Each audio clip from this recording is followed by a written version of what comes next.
for Vince Mulfuni, ladies and gentlemen.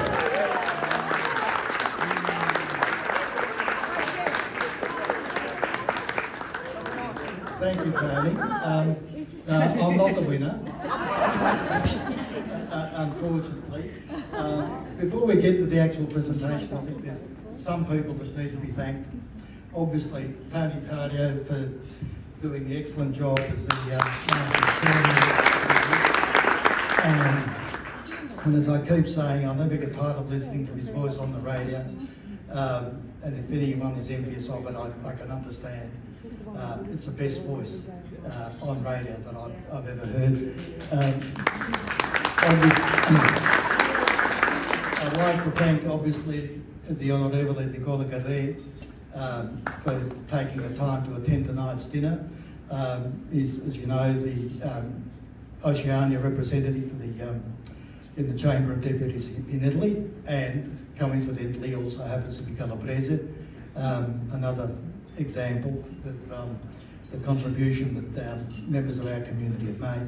And obviously thank you to Assistant Commissioner Barrett and Sergeant David Farrugia for attending. Saliba. Where did I get Farrugia from? I went to school with a fellow called Charlie Farrugia. So maybe it's one of those seniors moments. So my apologies. And I've been calling you Farrugia all night. My apologies, David Saliba. And I must say, it is gratifying and it exemplifies the purpose of our association, because Assistant Commissioner Barrett and David Saliba are here because we had a meeting on the 24th as a consequence of our writing a letter in relation to a press conference that was called by the AFP back in July. And it just goes to show how communication is vital, and that putting one's position is absolutely essential to be understood. And that what's been missing as far as the Calabrese community is concerned, in my view, is precisely that, because people have accepted what I consider to be the negative stereotype of the Calabrese in Australia for so long that it actually comes as a surprise when people complain. But I'm happy to say that we were very well received by the Assistant Commissioner, and the presence here tonight is, I think, a testimony that there can be much better relations between our community and the Federal Police. And I, for one, intend to work as hard as I can to improve those relations.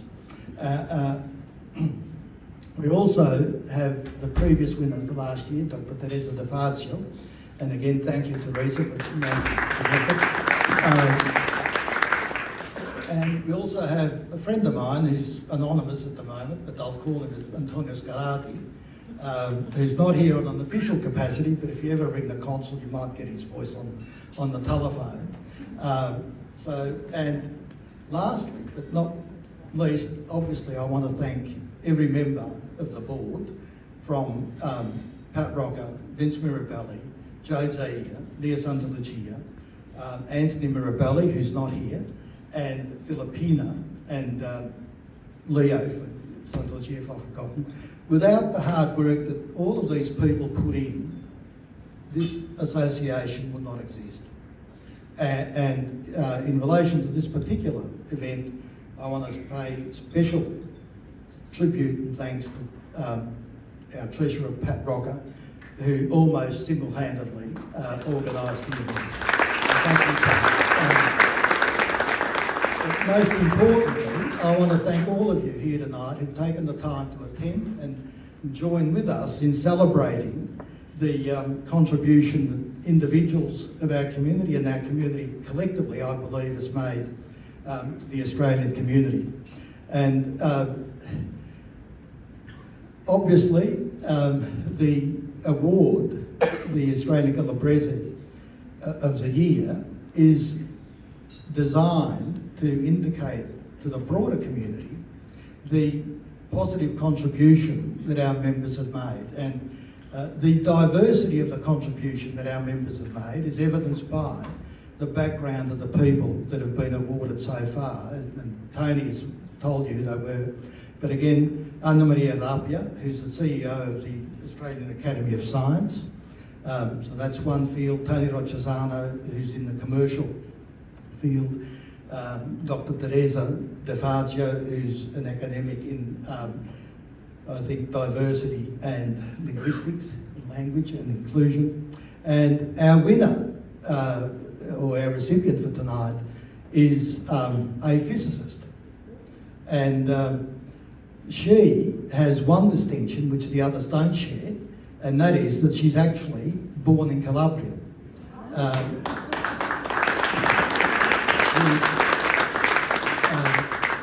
She was born in Cosenza, and I'm told, and yes, Vince, that's your home province, and acknowledge it. And there you go. There are many from Cosenza who've achieved greatly, including you. I'm told that as a child, she had ambitions of becoming a vet, but also her father was a doctor, and her mother was a physicist. And her bedtime reading apparently consisted of reading the physics textbooks that her mother brought home and the anatomy textbooks that her father brought home. So you can see that she had some background in science.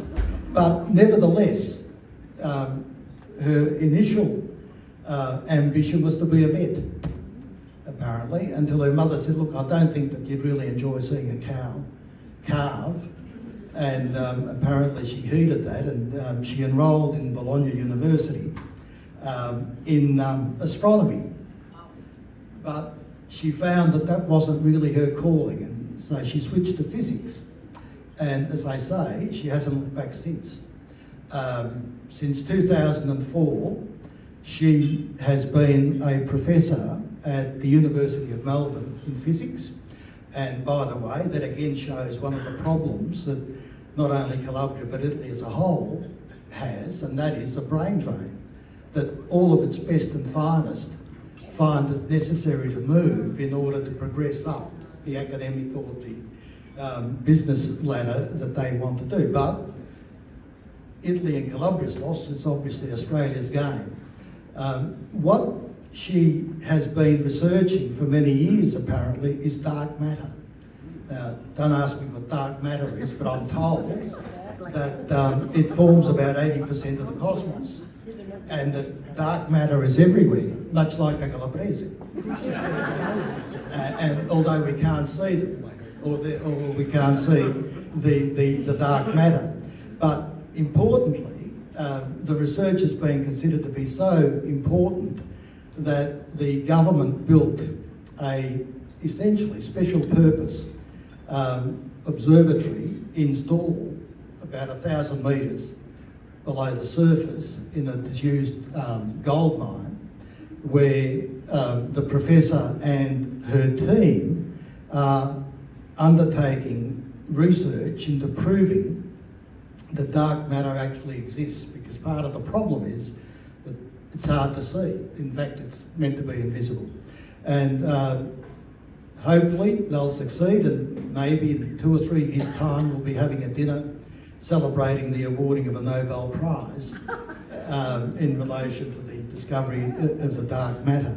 But not only has the professor been involved in what might be called practical research, but her list of academic publications is so extensive that it literally doesn't bear repeating. So I'm sure that you will all agree that she's a very worthy winner of the Australian Calabrese of the Year Award for 2022.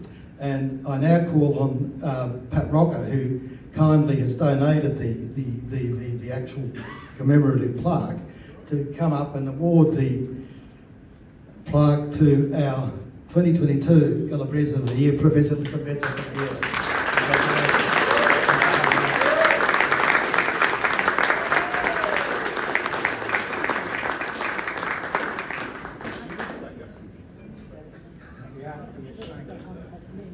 Cultural Thank you very much. I know that she's very shy, but I'm sure that she'll say a few words if we insist. So, Elisabetta.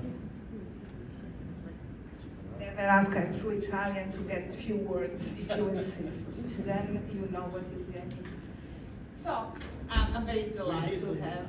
Okay, that's okay. So, I'm very delighted about this prize. I was unexpected, but I really enjoyed. And since I'm Italian, good evening, buonasera, buonasera. So that's my 3 languages in reality. My mother was also from the north, so I had also another language. I'm bilingual according to Italian. So yes, I'm Calabrese, really born, what we say in Italy, nata, cresciuta e pasciuta, Calabria. So I speak Calabrese. I learned from my grandmother. And I've been, until I was 18 years old, until I went to the university, I've been growing up in Calabria. At the beginning, I was in San Giovanni in Fiore, that is one of the largest, well, you will call, but in Australia, city, we call village in Italy, because we have the largest city, in Sila Grande, so at about 1,000 kilometers over the sea level. And I've been there until I finished what we call the scuole medie, and then I did my high school, the superiori, and liceo scientifico at Cosenza. I'm very tied to my hometown, in particularly the Sila one. Less Cosenza. Sila for me has been a very, something that I really come from. I was a kid there. I grown up with a lot of tradition. So first of all, San Giovanni in Fiore. San Giovanni in Fiore is a very interesting town because it was founded in 1188 by the Abbey Gioacchino da Fiore. That it was one of the most important apocalyptic writer, religious writer of the Middle Age. And most of the, it's quite an interesting story because the Calabrian, and us in San Giovanni, they call him Beato, thinking that he's a saint. In reality, he's curting, kind of heretic, because the church didn't really like what he was doing. But he had a huge amount of notoriety during his life. So San Giovanni is born with a lot of notoriety. Even Richard, the Lionheart, met him. And influenced also all the part that came after, and that's why the Roman didn't like, his theology influenced all the shift from the Catholic Church that came after with the Church of England and other kind of church. So it's quite an interesting and famous place from the point of view of knowledge. It's also a place that was born and grown up in Calabria. You learn how much the Greek culture, Calabria didn't speak Latin. We spoke Greek until we start speaking the Volgare, so means Italian. We never spoke Latin. And you can see how the Greek culture is, embedded. My language, my culture, my dialect has a lot of Greek. We say grasta to say the pot, and this is exactly what the ancient Greeks say. So there is a lot of ancient Greek. There are even part of Calabria called Grecanica, where people still speak a dialect that is the ancient Greek dialect. And we see in every day, so we don't use sugar. The traditional cake in Calabria don't use sugar, they use honey. And that's what I was born. I never used sugar, we used honey. Sugar was a way that when you go and visit someone, you would bring a packet of sugar and a packet of coffee. I don't know if you know this from when your parents were here, but this is how I grown up. Obviously, being in a country on a mountain, Christmas was when you killed the pig, and I really loved the pig blood. That in Italy is not salty, but it's sugary, so you put cinnamon and sugar, and so you needed to hide this, otherwise I would eat everything. I really loved it. We call it sanguinaccio. And I loved the ham as made in Calabria, that is more similar to what we call now the Spanish ham, but it was Calabrian. And one thing that is called wushulu in my thing, that means the part here, that you roast on the part. Growing up, another tradition that I loved is that Christmas time, Christmas evening, all people in the village were gathering in the neighborhood. We're a relatively large city, small city with neighborhood, and we were collecting the week before the wood, so we do a big fire, waiting for baby Jesus to be born. In reality, this is a tradition of the Romans to wait for the solstice, to wait the sun to come back. And it is still, if you go there in San Giovanni in Fiore for Christmas time, you see what we call the focera. The focera is this big fire that you had in that period. So this was like really a grown-up. A grown-up is like kids, street kids in Italy, you know, in that village you can walk on the street. And all our friends, we were walking on the streets where everybody had the door open. All the doors were open. You could enter in any house you wanted. It was really all open. They had this kind of door that it was two sides. There was the lower side. When there was the lower side, you can enter. When there was the closed side, it was closed. But we were really grown all together. And then I moved to Cosenza. It was a little bit of shock for me because it was a city. You could not stay in the countryside. You could not go and go to the other people's house. You needed to knock and take an appointment. It's a little bit cold, but it was still very close to, it was still Calabria. And then I moved to Bologna to do my university. I did my university, then I decided, more not because there was possibility, but because I really liked to move, to go to Geneva. And I did my PhD between Geneva and Germany. Then I did 3 years in my postdoc in Israel. Then I came back to CERN, and then I came back here. Mainly because I really like adventure. I think one thing that I need to say about Calabria, and especially my village, San Giovanni in Fiore, that there is a lot of people that had a lot of career. There are people that are financiers, so there is this guy, Nicoletti, that he went to France and he became quite an important guy in the bank of the French bank, and then became a financier. And when he was doing his birthday in Paris at the Ritz Club, I met the Hermes and various ambassadors. That's, you know, like this is one Calabrese. There are another guy that owned Alto Palo Alto. So in California. And there is a lot of people that a lot, you know, many of vice chancellor in Italy coming from San Giovanni in that area. And I think what really made these people so successful is the really Calabrese traits that I recognize in myself. It's being very determined. They say testa dura. So we really, when we get something in our head, we push for it, and we never get really down. We have a very strong personality. We don't get really pushed around very easily. And we are very resilient. Really, really resilient. And I say, like, all over the world and over I go, there is always very successful collaboration. Most of the people from Cosenza emigrate mainly in Canada, in the United States, and in Switzerland. Less in, I think we are much more a rare breed here in Australia. And Calabria is a place of immigrants. When I was a kid, I was the only one that had parents there, because my father was a doctor and my mother was a teacher, because all the other kids had the parents outside, either in France, in Switzerland, in Germany, in America, because that's what it was. And people were coming for Christmas. So that's when I arrived here, I decided that I want to pursue dark matter. And since I'm a Calabrese, testa dura, I kept pursuing and pushing, and I don't know how. And the partnership with Italy back, with the NFN.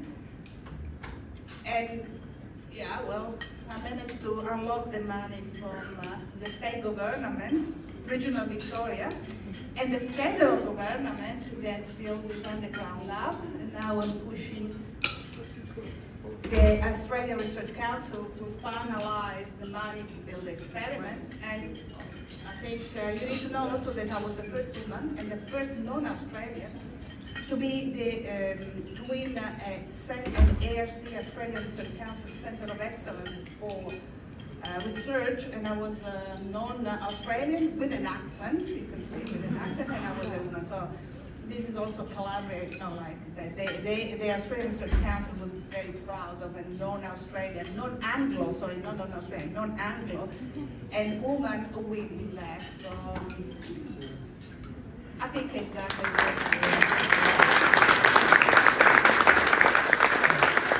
Thank you very much, Elisabetta, and congratulations again. And I owe an apology, I think, to Jose, you and the Nestor.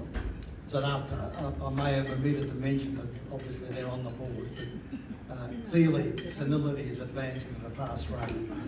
If that's the case, and if I have, I apologise. But the main course is about to be served, and after the main course, I will ask Nicola to say a few words if he chooses to. Thank you. Thank you. An amazing job as an ambassador for our region called Calabria. Well, our region in Calabria is one, they're all looking at me, all the people from Sicily and everything, they're all part of Italy. And apparently the bridge is going to get built this year, or maybe in the next 20 years.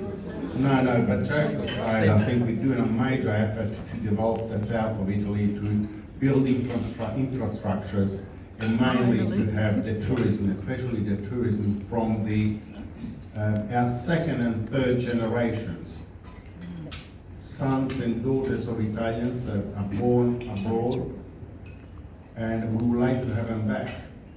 We, as Vincent said before, we in Italy losing a lot of brains, and we have one testimony here, Elisabetta Barberio. She's been fantastic in telling us how you live in the villages, as you call them in Calabria. I was born there, and I wasn't one of the, well, unfortunate to have all my infancia there. I had to go to Germany because my parents and my father went to Germany.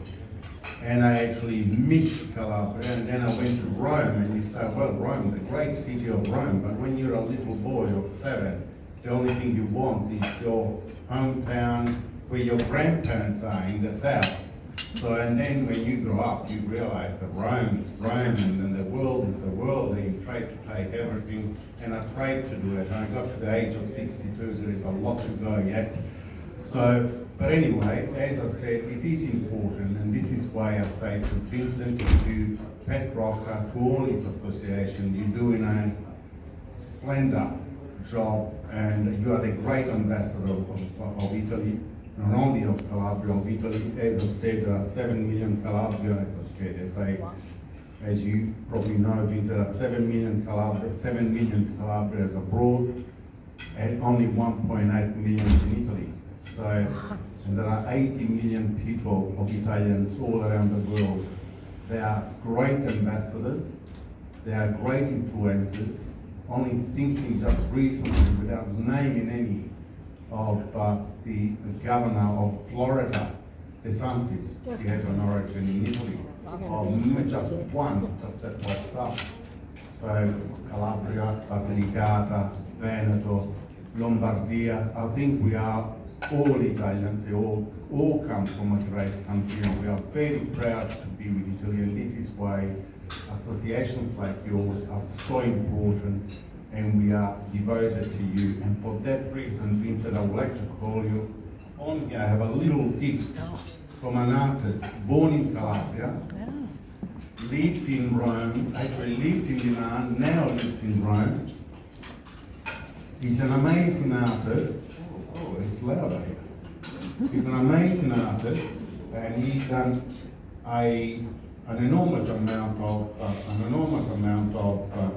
exhibitions in the world, not only in Italy.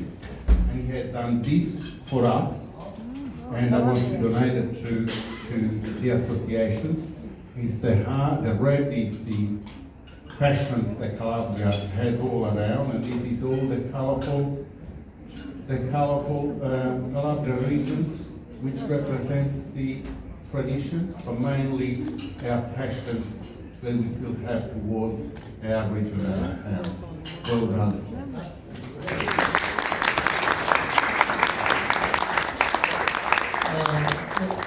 Thank you very much, Nick. But it's a wonderful, wonderful gift, and obviously what that means is that we will need to work very hard to get our own premises where we can put this on display along with other matters of Calabria. And thank you also for your very kind words. And obviously, we hope that we can work together cooperatively with you to improve the situation in Calabria. And I remind you again, and I remind everybody that we've got a conference planned for next year in Calabria. So save the date, 19th of September, and it'll be in Reggio. And I'll let Nick say what the venue is. The venue in Reggio it's il consiglio, I do know, it's il consiglio regionale dell'assemblea calabrese, quindi a Reggio Calabria, is one of the most historic palace and building. Thank you very much. Viva la Calabria, viva l'Italia, e divertitevi tutti. Grazie. Thank you very much. I'll hand this over to Pat. You can have custody of it for the time being.